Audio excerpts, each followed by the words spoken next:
اساتذہ کرام اور میرے ہم مکتب ساتھیوں، السلام علیکم۔ زمین سے آسمان کی طرف پرواز کرتا ہوں، زمین سے آسمان کی طرف پرواز کرتا ہوں، خدا کا نام لے کر میں اس تقریر کا آغاز کرتا ہوں۔ آج مجھے جس موضوع پر لب کشائی کرنے کا موقع ملا ہے، اس کا عنوان ہے سیرت النبی صلی اللہ علیہ وآلہ وسلم، انسانوں کے لیے بہترین نمونہ۔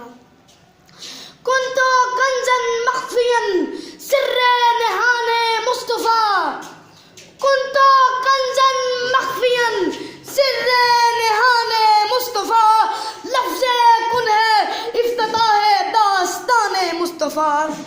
اللہ تعالیٰ نے قرآن مجید میں سورۃ الاحزاب میں فرمایا، لقد کان لکم فی رسول اللہ اسوۃ حسنہ، یقیناً اللہ کے رسول صلی اللہ علیہ وآلہ وسلم کی زندگی تمہارے لیے بہترین نمونہ ہے۔ قرآن میں جن کی شان بیاں خود خدا کرے، قرآن میں جن کی شان بیاں خود خدا کرے، بندے سے اس کی مدح سرائی ہو کس طرح۔ اللہ تعالیٰ نے انسانوں کی ہدایت کے لیے نبیوں کا مبعوث فرمایا، اللہ تعالیٰ نے انسانوں کی ہدایت کے لیے کم و بیش 1,24,000 نبی بھیجے، اور یہ سلسلہ نبوت حضرت آدم علیہ السلام سے شروع ہوا اور حضرت محمد صلی اللہ علیہ وآلہ وسلم پر ختم ہوا۔ ہر نبی کی زندگی دوسرے انسانوں کے لیے بہترین نمونہ تھی۔ ہمارے پیارے نبی حضرت محمد صلی اللہ علیہ وآلہ وسلم ہمارے آخری نبی ہیں۔ اب قیامت تک کے لیے ان کی مبارک زندگی ہی ہمارے لیے ہدایت حاصل کرنے کا ایک واحد ذریعہ ہے۔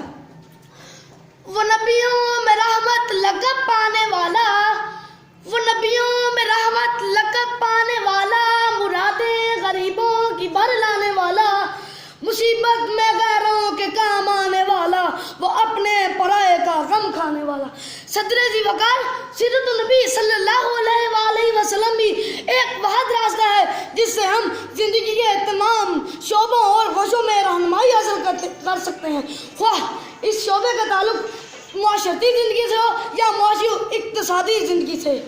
مس خام کو جس نے کندن بنایا، مس خام کو جس نے کندن بنایا، کھرا اور کھوٹا الگ کر دکھایا، عرب جس پر تھا کرنوں سے جہل چھایا، پلٹ دی ایک آن میں اس کی کایا، اس کی کایا، والسلام۔